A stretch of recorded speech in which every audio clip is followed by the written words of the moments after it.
যারা কোরআন প্রচার করতে আসে তাদেরকে আল্লাহ যে সমস্ত দায়িত্ব দিয়েছে তার ভেতরে এক নম্বরে ওয়ানজালনা ইলাইকা যিকরা লিতুবায়্যিনা লিন-নাস মা নুযিলা ইলাইহিম ওয়া লাআল্লাহুম ইয়াতাফাক্কারুন। হে নবী, কোরআনে কারীম মানুষের সামনে যখন বর্ণনা করবেন, স্পষ্ট দলিল আর প্রমাণ দিয়ে কথা বলবেন জীবিত মানুষদের সামনে। কি মানুষ? আমরা যারা এখানে আছি, আমরা মরা না জিন্দা? এই বিষয়টা এই 15.5 বছর আমরা বোঝাতে পারি। যারা ছিল দায়িত্বে তারা কোরআন বন্ধ করেছে, বিষয়টা এমন না, কিন্তু জীবিত মানুষদেরকে শোনাতে বিষয় না। বলতো আপনি মরে গেছে, মানুষ পড়ে। আপনার বাবা মরে গেলে, মা মরে গেলে কোরআন পড়ে লাভ আছে? তো পড়া দরকার যখন জীবিত আছে তখন। সেই সিস্টেমটাই বন্ধ ছিল এতদিন। এখন মনে আসতে পারে যে এত অনুষ্ঠান এই 15.5 বছর হইলো, আপনি বলেন আরে ভাই হয়েছে, কিন্তু তোর মন মতো না হলে সেটা বন্ধ হয়ে গেছে। কথা বুঝতেছেন? কোরআনে কারীমের কথা যেই ফরসে যেইভাবে আল্লাহ জানাতে চেয়েছেন ওই ফরসে আমরা বলতে পারি। এখন আমরা বলতে পারছি, এজন্য হাজারো মানুষ দেখেন দলে দলে পালে পালে আজ মানুষ একটু বোঝার কারণে ইসলামে প্রবেশ করছে। আর রাআইতান নাসা ইয়াদখুলুনা ফি দীনিল্লাহি আফওয়াজা। হে নবী, আপনি দেখবেন দলে দলে পালে পালে মানুষ ইসলামে প্রবেশ করেছে। ইদা জা নাসরুল্লাহি ওয়াল ফাত, যখন আসবে আল্লাহর সাহায্য তখন আপনি বিজয় দেখতে পাবেন। এই যে দৃশ্য হয়ে গেল 2024 সালের 5 আগস্ট, এটা যে আল্লাহর পক্ষ থেকে এসেছে আমাদের কোনো সন্দেহ আছে? 15.5 বছর বহুরতি মহারতি চেষ্টা চালিয়েছে। বিএনপির মতো এত বড় একটা দল, জামাত ইসলামের মতো এত বড় রাজনৈতিক দল এক চুলো নড়াতে পারেনি, আরো বৃদ্ধি তাদের বাড়ছিল। আল্লাহ বলেন ইন্নামা নুমলি লাহুম লিয়াজদাদু ইসমা, এদের পাপ যখন একেবারে খাপের খাপ পরিপূর্ণ হয়ে গেল, ওয়ালাহুম আযাবুম মুহিন, আমি নিজে তাদেরকে অপমানজনক শাস্তি দিলাম। এমন অপমান করেছে অনেকের বিসি উড়ে গেছে। কালা মানিকের বিসি উড়ে যায়নি? ওরা এখন সংসার করার কাজ। কি হলো? সুপ্রিম কোর্টের বিচারপতি ছিল লোকটা, কলা পাতায় শুয়েছে। ওর জীবনের যে সম্পদ, আরো মনে হয় বিয়ের সাথে করতো কিনা আল্লাহ জানে, আল্লাহ এখনো সব জানে। এর চাইতে আর অপমান কি হতে পারে বলে? পৃথিবীর ইতিহাস পাল্টিয়ে দিয়েছে যারা পালিয়ে গেল। বহু ইতিহাস দুনিয়ায় আমি পড়েছি, কিন্তু 350 এমপি একবারে পালিয়ে যায়, আমি এটা পাই। এই বাংলাদেশে যেটা দেখলাম, কথা বলেন না কেন? এমনকি কেন্দ্রীয় মসজিদের খতিব পর্যন্ত পালিয়ে গেছে। যদিও এসেছিল পরবর্তীতে মাস দেড়েক পরে যে আমি আবার খতিব হবো, জনগণ জুতা পিটা দিচ্ছে। কিন্তু আশ্চর্যের বিষয়, সকালবেলা আবার স্ট্যাটাস দিয়েছে যে জুতা মেরেছে মানুষ আমার গায়ে লাগে। কত বড় শয়তান! দেশটা কত বড় দুর্নীতিগ্রস্ত হয়েছিল আমরা টের পাচ্ছি। হাত্তা ইদা আখাযনাহুম বাগতাতান ফাইদাহুম মুবলিসুন। আল্লাহ তাআলা বলে, ওই মানুষগুলো যখন আমার নিয়ামত পাওয়ার পরে আনন্দে ছিল, আমার দান কি তো নিয়ামত, তো তাদেরকে যা দিয়েছিলাম এটা পেয়ে যখন খুব আনন্দে আছে। হাত্তা ইদা ফারিহু বিমা উতু, তাদেরকে আমি যা দিয়েছিলাম এই 15.5 বছরে এটা পেয়ে যখন খুব আনন্দে আছে, আখাযনাহুম, আমি নিজে তাদেরকে ধরলাম। এখানে আলেম আছে না? আখাযনাহুম এর ফাইল সরাসরি আল্লাহ নিজে। তাহলে সুতরাং এই দেশের ছাত্র জনতা, সাধারণ জনতা ধরে নিয়ে জালেমদের ধরেছে সরাসরি আল্লাহ। এই কথা বলেন না কেন? আখাযনাহুম, আমি নিজে তাদেরকে ধরেছি। বাগতাতান, হঠাৎ করে। কিভাবে? আকস্মিক ভাবে তাদেরকে ধরলাম। এমন কায়দায় ধরেছে যে দুপুরে খাবার খাবে এ সময়ও পাই। তাহলে আপনি এরপরও বিশ্বাস করতে চাই না যে জালেমদেরকে আল্লাহ হটিয়েছে? বলে না, আমরা নির্বাচিত ছিলাম, আমাদেরকে জনগণ পাঠিয়ে দিয়েছে দেশ থেকে। আপনাদেরকে কে পাঠায়? আপনি তো নিজেই ভয়তে চলে গেছেন। কথা বলেন না কেন? আপনাদেরকে পাঠানো লাগেনি, আপনি নিজে ভয় পেয়েছেন। আর মানুষ ভয় পায় কেন? এই যে মানুষগুলো 350 পালিয়ে গেল, এই মানুষগুলোই তো এরশাদ বিরোধী আন্দোলনে নিজের বুক পেতে দিয়েছে এ রাজপথে। তখন তারা বুক পেতে দেওয়ার মতো ক্ষমতা, শক্তি, সাহস, নির্ভয় ছিল তারা। কিন্তু এই 2024 সাল পর্যন্ত 15.5 বছরে যা করেছে, এখন ওদের ভেতরে শুধু ভয় আর ভয়। এত দুর্নীতি করলে ভয় না করে পারবেন কি? আপনি কি মানুষের তালিকায় আছে না? আয়না ঘরের সাথে যারা জড়িত ছিল এই মানুষগুলো মানুষের তালিকায় পড়ে না। টের পাচ্ছেন একটা মানুষকে, জীবিত মানুষ মাটির নিচে 2-1 বছর 5 বছর না, 8.5 বছর 9 বছর 10 বছর 14 বছরের মানুষ আমি পেয়েছি। আমি নিজেও তো ছিলাম কিছু কিছু মানুষ, তাদের নখ এত বড় বড় নখ, চুল দাড়ি গোপ দেখলে মনে হচ্ছে জঙ্গল থেকে বেরিয়ে আসছে। রাতের বেলা যখন আমার নিয়ে যেত, মাঝে মাঝে দেওয়ালের সাথে দেখলাম এই যে নখ এইভাবে খুশিয়ে খুশিয়ে নিয়ে গেছে মোবাইল। নিজ দিয়ে খুব কষ্ট করে লিখে দিয়েছে, ভাই যদি বাইরে কেউ যেতে পারে এই নাম্বারে একটু জানাবেন, আমি বেশি আছি। এই সমস্ত কাজ কারবার করলে আপনার ভেতরে আল্লাহ ভয় তৈরি করবে না, করবে না? নবীজি যেদিন এসে বলেছিলেন যে আমি ভয় পেয়েছি, আমাকে ঢেকে দাও, খাদিজাতুল কুবরা বলেছিলেন কাল্লা, কখনো না, আল্লাহি মা ইয়াখজিকাল্লাহু আবাদা। আপনি ভয় পান কেন? কখনো আপনাকে আল্লাহ ভয় দেখাবে না, কারণ ভয় তো আল্লাহ তাদেরকে দেখাবে ইন্নাকা লা তাসিলুর রহিমা, যারা রেহেমের সম্পর্ক ঠিক রাখে না। আপনি তো রেহেমের সম্পর্ক ঠিক রাখেন। রেহেম মানে রক্ত, রেহেম মানে মায়ের যেখানে বাচ্চা থাকে, রেহেম মানে আত্মীয়তা, বুঝতেছেন? এই পৃথিবীতে যারা আত্মীয়তার সম্পর্কগুলো ঠিক রাখে তাদের অন্তর থেকে ভয় আল্লাহ দূর করে দেয়। এই কথা বলেন না কেন? অথচ ওনাদের আমরা আত্মীয় ছিলাম না। যদি বলেন না কোথায় গোপালগঞ্জ, কোথায় কুমিল্লা, আমাদের কুমিল্লার নাম শুনে বিভাগ দিতে চাইনি, কিসের আত্মীয়? আরে ভাই আমরা সব আপা বলি না, সে যেভাবেই হোক আমাদের আপা না। রংপুর বিভাগে গেলে ওরা ভাবি বলে ডাকে, কারণ ওনাদের পুত্রবধূ এটা। আমাদের এখানে তো আর বিয়ে হয়নি, আমার বাড়িও এখানে না, এই জন্য আমরা কি বলি আমাদের বাবার মেয়ে বলবো। এই হিসাবে তো অন্তত একটা আত্মীয় হয়ে গেল। এই কথা বলছেন, এই আত্মীয়তার সাথে আপনি কি বললেন? বলেন একটা বিভাগ দেবেন কুমিল্লা নামে, তাও দিলেন না। ওখানে মোশতাকের বাড়ি, মোশতাকের বাড়ি এখানে, আর আল্লাহর ওলি আর কেউ নেই এখানে। বাহারের বাড়ি কোথায়? কে এখানে? আর কেউ নেই। এই যে কামাল, কোথায় বাড়ি? কুমিল্লা। আরো এই যে 80 বছর বয়সে বিয়ে করে 3টা সন্তান হলো, কোথায় বাড়ি? কি জোর গো আপনাদের, বিশাল জিনিস আপনাদের। আমরা তো মনে করছিলাম মনে হয় আর বিয়ে সাথে হবে না, বিয়ে দিতে দেরি, কুমিল্লা ভরে ফেলছিল, তাকে আল্লাহ বাঁচিয়েছে। এখন আর মনে হয় হবে না, এখন তো পালিয়েছে, হবে কি করে? আপনি এই আত্মীয়তার সম্পর্ক আপনাদের সাথে সারা দেশের আছে, এই সম্পর্কগুলো আপনি নষ্ট করে ফেলবেন। কিভাবে নষ্ট করেছেন আপনি এখন মিলান? কত মানুষ আমার সাথে যারা রিমান্ডে ছিল, বহু মানুষ আমি কুমিল্লা পেয়েছি, নোয়াখালী পেয়েছি। জিজ্ঞাসা করতাম রাতের বেলা, তারা রক্ষে যখন একটু বাইরে যেতে বলতাম, ভাই বাড়ি কোথায়? কোথায় বাড়ি? ওই যে লাকসামি। কোথায় বাড়ি? চৌদ্দগ্রামে। সারা দেশের এই আত্মীয় স্বজনের উপরে আপনি সম্পর্ক তো ত্যাগ করেছেন, নষ্ট করে আপনি পালিয়েও চলে গেলেন না বলে। তা আপনাকে আল্লাহ ভয় দেখাবে না, দেখাবে কি? নবীজির স্ত্রী হযরতে খাদিজাতুল কুবরা বলেছিলেন, হে আমার স্বামী, আপনি ভয় পাবেন না, কখনো ভয় নেই আপনার। আল্লাহ কখনো আপনার ভয় পাওয়া ঠিক না, কারণ আপনি তো মানুষের সম্পর্ক ঠিক রাখেন। দুনিয়ায় আপনি সম্পর্কগুলো নষ্ট করে ফেলেছেন, ঠিক রাখেননি। আপনার সম্পর্ক ছিল অন্য জাতির সাথে। যাদের সাথে সম্পর্ক করা নিষিদ্ধ তারা আপনার আত্মীয়, আর আমরা আপনার শত্রু হয়ে দাঁড়িয়েছি। কত আলেম, আমার 2700-এর উপরে আলেম দেখেছি সেখানে করতেছে। এগুলোর সাথে আত্মীয়তা না করে, সম্পর্ক ঠিক না রেখে এমন করলে এখন সারা দুনিয়া আপনার শত্রু। আমি মদিনা থেকে যাচ্ছিলাম, এই যে রমজান, মদিনা থেকে যাচ্ছিলাম আবু সাইদের খবর দেখার জন্য। বদরে যে ড্রাইভার নিয়েছি, মদিনার স্থানীয় ড্রাইভার, আমি প্রথমে ভাড়া মিটালাম যে কত টাকা নেবে। আমারে বলছে ইয়া হাজি হজ্জা তাই না বিলাল, কোথায় বাড়ি? যে তুমি বাংলাদেশ। বলছে হারামি। হারামি মানে? আপনাকে বলি না, আপনার দেশে যে দায়িত্বে আছে এটা হারাম। ও ঠিক আছে, আপনি আরো গালি দেন, কিন্তু আমারে আপনি হারাম বলবেন না। আপনি ওই দেশে বাস করেন, এই জন্য আপনাকে দিয়ে আমি মনে রাখি। অথচ লোকটা জীবনে ওরা কোনোদিন চোখেও দেখি, ওই মোবাইলে, ইন্টারনেটে, হোয়াটসঅ্যাপে, এই সমস্ত জায়গায়, ইউটিউবে দেখে যে কাজ কারবারগুলো। আয়না ঘরের নাম যখন শোনে তখন হারাম। আর আমি মানে বাংলায় কি না, ওটা বলার দরকার নেই ভাই। দিনকাল ভালো এখনো হয়নি, আর একটু ভালো হোক। জামানে বোঝাতে চেয়েছে, বুঝলে সারা পৃথিবীতে যে কয়েকজন মানুষের নাম শুনলে এই মানবতা ঘৃণা করে, তার ভেতরে ওনার নাম আছে। 1 নম্বরে নাম পেয়েছে আমি হিটলার, 2 নম্বরে চেঙ্গিস খান। সুন্দর সুন্দর নাম বলছে জি।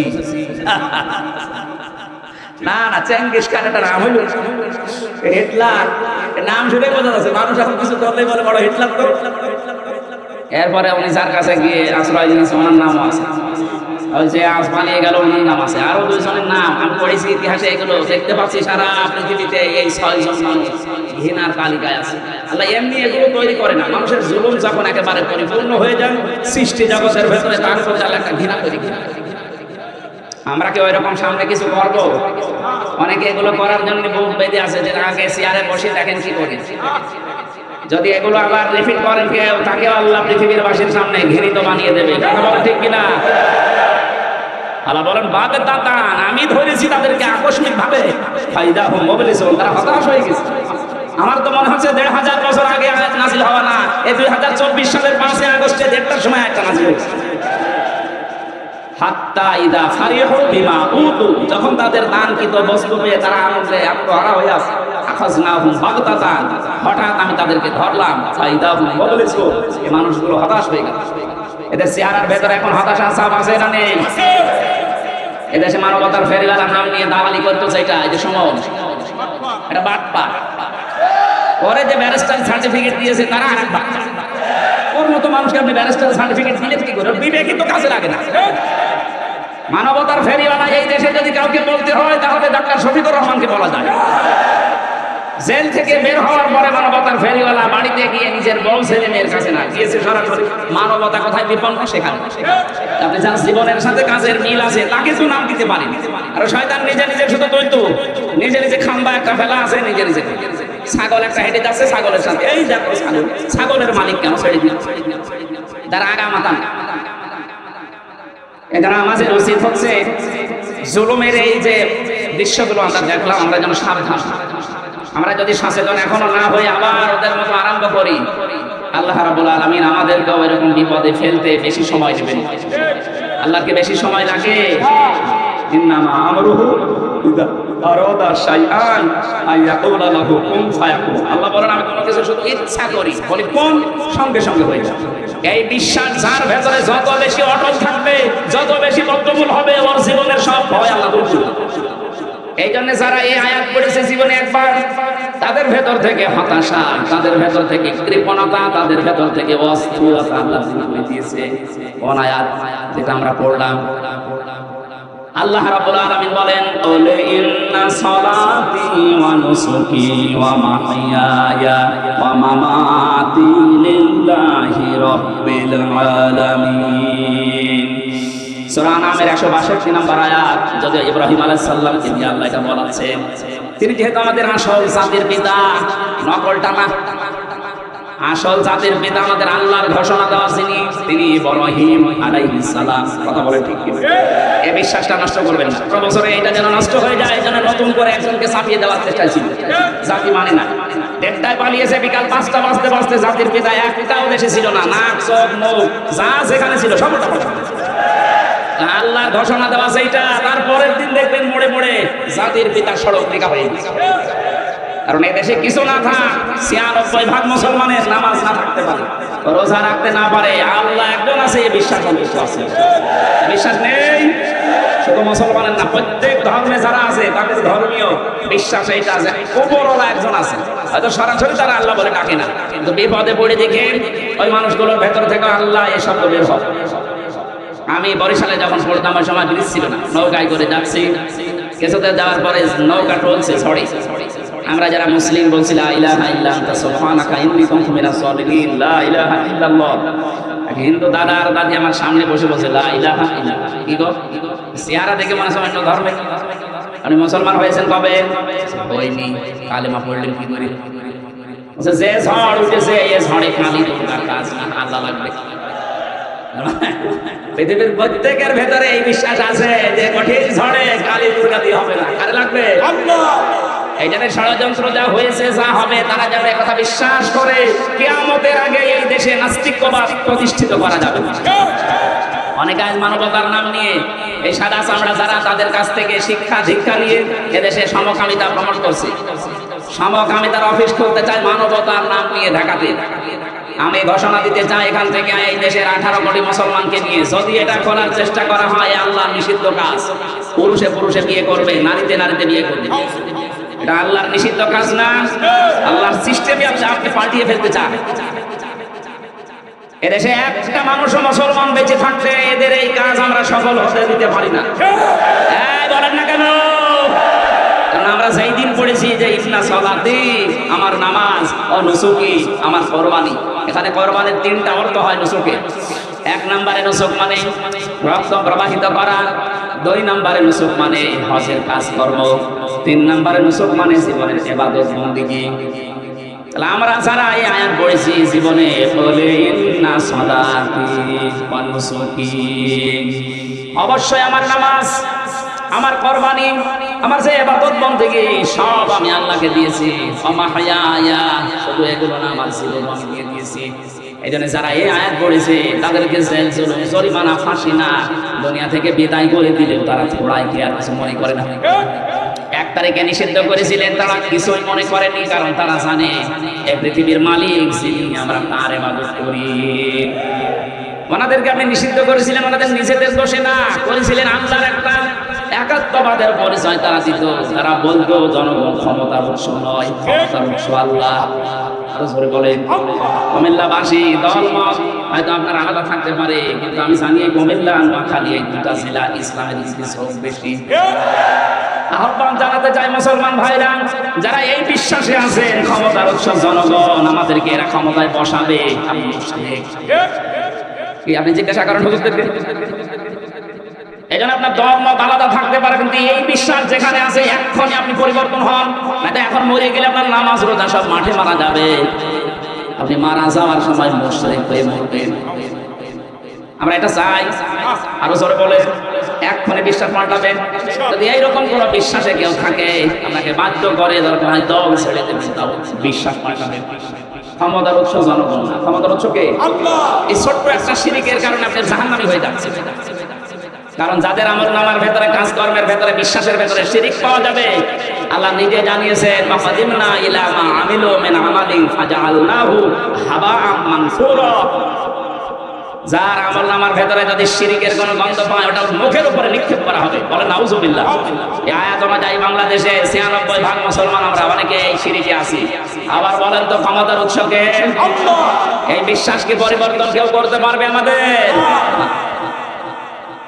এই জন্য আমার জীবন আমি দিয়েই দিয়েছি। যেই দিন আমি পড়েছি মামাতি, শুধু জীবন না, আমার মরণও আমি দিয়ে দিলাম। প্রশ্ন আসতে পারে মরণ দিয়ে আপনি কি করবেন? মানুষের যেহেতু সর্বশেষ ভয় দেখানোর জায়গায় মরণ, তোরা কিন্তু মেরে ফেলবো, এটা বলে না আল্লাহ? বলেন তো, বল যে আমার মরণও আল্লাহর জন্য। যে মানুষগুলো এরকম বিশ্বাস নিয়ে জীবনকে পরিষ্কার পরিচ্ছন্ন করে মরণ পর্যন্ত যেতে পারবে, কি হবে তাদের ভাগ্যে জানো? আল্লাযীনা তাতাওয়াফাহুমুল মালাইকাতু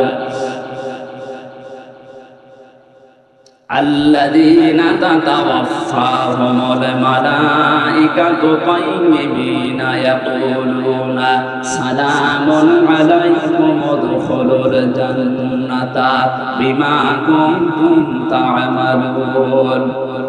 এই 4টা শর্ত যারা মেনে চলতে পারবে, যে আমার নামাজ যেমন আমি আল্লাহর জন্য পড়ি, আমার কুরবানি, আমার জীবনের ইবাদত বন্দেগী আমি আল্লাহর জন্যই করি, আমি বেঁচে আছি আল্লাহর জন্য, মারা যাবো আল্লাহর জন্য। এই মুহূর্তে ফেরেশতা তার মরার সময় এসে বলবে, কোনো ভয় নেই, কোনো চিন্তা নেই, তোমার যে পবিত্র জীবন তুমি বানিয়েছো, এই তাইয়্যিবিন মানে শুধু পোশাকের পবিত্রতা না, শুধু শরীরের পবিত্রতা না, তার আমলের পবিত্রতা, তার কাজের পবিত্রতা, তার কর্মজীবনের পবিত্রতা, তার বিশ্বাসের পবিত্রতা, তার আকীদার পবিত্রতা, তার ঈমানের পবিত্রতা, এগুলো যারা দুনিয়ায় মেইনটেইন করে চলতে পারবে, এই মানুষগুলো মৃত্যু মুখে পতিত হওয়ার সঙ্গে সঙ্গে ফেরেশতা বলবে সালাম, আল্লাহর শান্তি তোমার উপরে, উদখুলুল জান্নাতা, প্রবেশ করো ওই জান্নাতে। তাফসীরে আমি পড়েছি এই তাইয়্যিবিন আর ব্যাখ্যায় আর সালামের ব্যাখ্যায় আল্লাহ পাক ৭০,০০০ গেট ওই মরণের সময় তাকে দেখিয়ে দেয়। এই জন্য মুমিন যারা জীবন পবিত্র করে যেতে পারে, এদের দেখবে মারা যাওয়ার পর সারার ভেতরে একটা কি যেন উদখুলুল জান্নাহ বলতে প্রবেশ করো ওই জান্নাতে বিমা কুনতুম তা'মালুন, তোমরা যে কাজ কারবার করতে, কাজগুলো আমার আল্লাহ জানতে, তোমাদের মনের খবর আল্লাহ জানে, এই জন্য আল্লাহ এই জায়গায় তোমাদের পৌঁছিয়ে দিয়েছে। আজ উপরে ফিটফাট অনেকে দেখাচ্ছে মানুষকে, কিন্তু ভেতরে ওই ইহুদি খ্রিস্টানদের দোষ। এক কথা বলে না কেন? এই যে ফরিদউদ্দিন মাসুদ নামে যে লোকটা, উপরে কিন্তু ফিটফাট ছিল, চেহারা সোরা সব কিছু দেখতে ভালোই লাগছিল, ভেতরে দেখতাম ইহুদি আর খ্রিস্টানদের দালাল। ওর কাছে কোনো কথা নেই, শুধু একামতের দিন যারা পালন করে তারা ওর শত্রু। কারণ এগুলো নিজে বলতো না, ওকে দিয়ে বলানো হতো। আসতে পরে উম্মতের এই মহা দুর্যোগের সময় চলছে এখন, যারা ঐক্যে ফাটল ধরাতে চাইবে, মুসলমানদের ভেতরে দল পার্থক্য, মত পার্থক্য করে করে যারা ছোটখাটো বিষয়ে ভেদ তৈরি করবে যে ওর আকীদা ঠিক নেই। আরে ভাই, তুই আকীদা যদি ঠিক করলে 15.5 এখন উম্মত এক জায়গায় হয়ে একটা চেষ্টা চালাচ্ছে, আর যত ফতোয়া তোমার এখন বের হচ্ছে, যে নামে আলেম দাবি করুক না কেন, যে দলের লক্ষ্য গজনী এখন উম্মতের ভেতরে ফাটল ধরাতে চাই, বুঝবেন ওটা ইহুদিয়ত বাকির ইসলামের টাকা লাগছে, কোনো সন্দেহ। আমি মাওলানা মামুনুল হকের সাথে ছিলাম, উনি আমাকে মাঝে মাঝে বলতে, হামজা 3টা বছর আমরা এক জায়গায়, বাইরে থাকতে ভাবতাম কি আরে ভেতরে কি দেখছি, বাইরে আমরা টুপি নিয়ে মারামারি করি, অমুকের আকীদা নিয়ে মারামারি করি, আর ওরা ভেতরে আমাদের সব এক জায়গায় তালা পেতে করে রেখেছে। বাইরে যদি যেতে পারি এগুলো সব পাল্টাবো, ছোটখাটো যা আছে জায়গায় থাক, অন্তত উম্মত যেন এক হতে পারি, এটা এখন দরকার সব চাইতে বেশি। কথা বলেন না কেন? এটার বিরুদ্ধে যদি জাতীয় মসজিদের ইমামও ফতোয়া দেয় তারও ক্ষমা নেই। উম্মতের এই যে এক জায়গায় হওয়া ঐক্য, এটা নফল না, এটা ফরজ। ওই তাবলীগ জামাত করে আলহামদুলিল্লাহ, ভালো, মারহাবা। তাবলীগ করলে কোরআন দিয়ে করেন, আপনার সাথে আমরা আছি। কোরআনে কারিম বাদ দিয়ে যদি কেউ বানানো তাবলীগ করে, আমরা তার সাথে দিই। তাবলীগের 2টা গ্রুপের ভেতরে মারামারি করে আমাকে মরেও গেল, এই কথা বলছেন না? আপনি কোন কারণে ছোটখাটো বিষয় নিয়ে মারামারি করেন? ইসলামী দলের ভেতরে দেখেন তো, আজকে আমি যাদের সাথে আসছিলাম, ওই যে বিমানবন্দরে যেখানে বসেছিলাম, ওই জায়গায় দেখি 2জন বসে বসে ফতোয়া দিচ্ছে। এই দেশে আল্লাহ এক, রাসূল এক, কোরআন এক, হুজুরদের ভেতরে এত দল কেন? ঠিকই বলছি, এত দল আপনি তৈরি করেন কেন? আহলে হাদিসের ভেতরে 7 দল, 6 দল। তাবলীগের ভেতরে এখন 2টা। খালি বাংলাদেশে যারা একামতের দিন এই পৃথিবীতে কায়েম করতে চায়, তারা বিভিন্ন মতে থাকতে পারে, কিন্তু তাদের সব এক জায়গায়। আপনি একটু মিলান দেখেন, সারা বাংলাদেশের সব জায়গায় জামাত ইসলামী বাংলাদেশের কোনো দল নেই, সব এক জায়গায়। আমরা তো এইটা চাই, এটা যে দলের মধ্যে আছেন আপনারটা আপনার কাছে রাখেন, এতে সেই দিন কায়েম করা ফরজ, এইটার এখন সময় আসতেছে। আমার যতটুকু বাস্তবতা দেখা, এদেশে যদি টুপি মাথায় আমরা যারা দেখ, এই মানুষগুলো এক হয়ে যেতে পারি, কিয়ামতের আগে এশিয়ার কোনো সালেমান করতে পারে না। মামাতি লিল্লাহি রাব্বিল আলামিন, যেহেতু আমার মরণ আল্লাহকে দিয়ে দিয়েছি, সুতরাং আমাদের কোনো ভয় নেই। এই আয়াতের এই 4টা হুকুম আমরা ইব্রাহিম নবীর মতো বেনিয়ে দুনিয়া থেকে বিদায় দিতে চাই। আমাদের পাইলটের সময় হয়ে গেছে মনে হয়, ওনার 2 ঘন্টা সময় নিয়ে ওনারা এখানে এসেছিলেন, 2 ঘন্টা সময় শেষ হয়ে গেছে। আগামীতে আপনারা এই যে রাতের বেলা যে মাহফিলটা বললাম 26 তারিখে, ওখানে আমি সূরা আলে ইমরানের 14 নম্বর আয়াতের উপরে কথা বলবো। আমার বিস্তারিত নোট করা আছে, আমি আরো তথ্য উপাত্ত জোগাড় করে ওখানে 7টা বিষয়ের উপরে কথা বলবো ইনশাআল্লাহ। এই যে 9 তারিখে বললেন, 26 নভেম্বর, এই মাসের নভেম্বরে রাত্রে 9টায় উঠবে, 9টায়। যারা টাকা পয়সা নিয়ে এসেছিলেন মাহফিলের জন্য, যেহেতু রাতেও মাহফিল, এবং এরপরও আরো আলেমরা আছে, আপনারা টাকা পয়সা গুলো দেওয়ার নিয়ত করলে এই মাহফিলে দিয়ে যাবেন। আল্লাহুম্মা আমিন। লা হাওলা ওয়ালা কুওয়াতা ইল্লা বিল্লাহিল আলিয়্যিল আযীম। আল্লাহুম্মা গফিরলি ওয়ারহামনি ওয়াহদিনি ওয়াফিনি ওয়ারযুকনি ইয়া রাব্বাল আলামিন। আল্লাহ, সারা জীবনের গুনাহ নিয়ে হাত তুলেছি, এই মুহূর্তে গুনাহগুলো সরিয়ে দাও। আমাদের পুরো আমলনামা মেহেরবানি করে নেকি দিয়ে পাল্টিয়ে দাও। এই বিশাল আয়োজনে যারা খেদমত করেছে, আল্লাহ তাদেরকে কবুল করে নাও। বারাকাল্লাহু লানা ওয়া লাকুম ফিল কোরআনিল আযীম। এই মাহফিলটা বাস্তবায়নের জন্য যত মানুষ কষ্ট স্বীকার করেছে, যে যুবকগুলো বাইরের দেশ থেকে যারা টাকা পয়সা পর্যন্ত পাঠিয়েছে, আল্লাহ তাআলা ওদেরকে তুমি সহি সালামতে রাখো, প্রবাসে হালাল রুজি উপার্জন করে আবার দেশের মানুষ দেশে আসার তৌফিক দাও। কবরে যাওয়ার আগে যেন দেখতে পারি দেশে তোমার কালাম দিয়ে চলছে। বারাকাল্লাহু লানা ওয়া লাকুম ফিল কোরআনিল আযীম। আলহামদুলিল্লাহি রাব্বিল আলামিন। আসসালামু আলাইকুম।